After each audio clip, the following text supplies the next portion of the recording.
Thank you, Presiding Officer. And can I thank Bill Kidd for securing this important debate on the UN Treaty on the Prohibition of Nuclear Weapons, which came into force on the 22nd of January. In doing that, I'd like to also acknowledge Bill's long-standing commitment to nuclear disarmament, peace and justice. I won't call him a veteran campaigner, because the last time I did that, he didn't like it very much, and I'll just say that his perseverance is inspiring. The Treaty on the Prohibition of Nuclear Weapons entered into force on January the 22nd, as I said, and so far 59 states have fully ratified it and are now bound by its provisions. Countries that have joined this treaty must never develop, test, produce, acquire, stockpile, transfer, use or threaten to use nuclear weapons. They're also forbidden from hosting another country's nuclear weapons on their territory or assisting or encouraging anyone else to engage in any of these prohibited activities. And, Presiding Officer, I have to ask why any state would wish to use or threaten to use these abhorrent weapons, the most inhumane instruments of destruction ever created.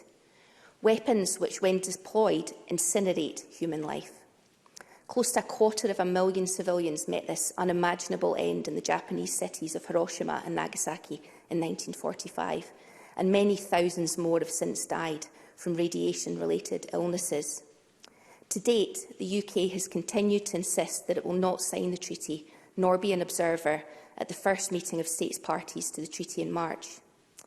The UK has also shockingly decided to increase its stockpile of nuclear weapons, in clear breach of its obligations under the NPT.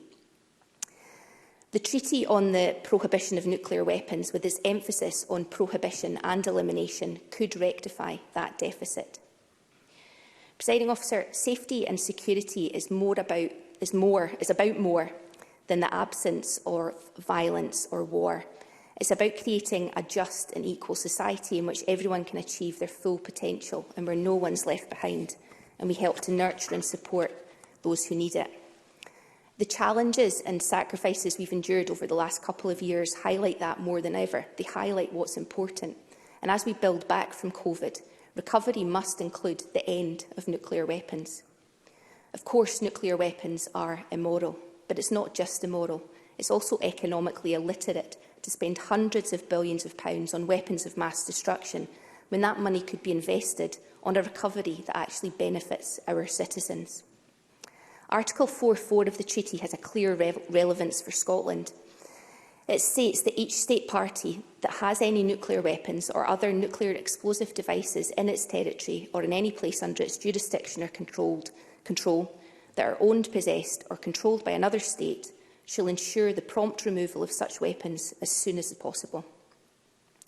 When the First Minister, Nicola Sturgeon, endorsed the Scottish Women's International League for Peace and Freedom's covenant to support the TPNW entering into force, she said, "While the Scottish Government is unable to become a party to the treaty, as First Minister, I strongly support the principles of the treaty and the work of the Women's International League for Peace and Freedom. An independent Scotland would be a keen signatory, and I hope that day we can do it is not far off."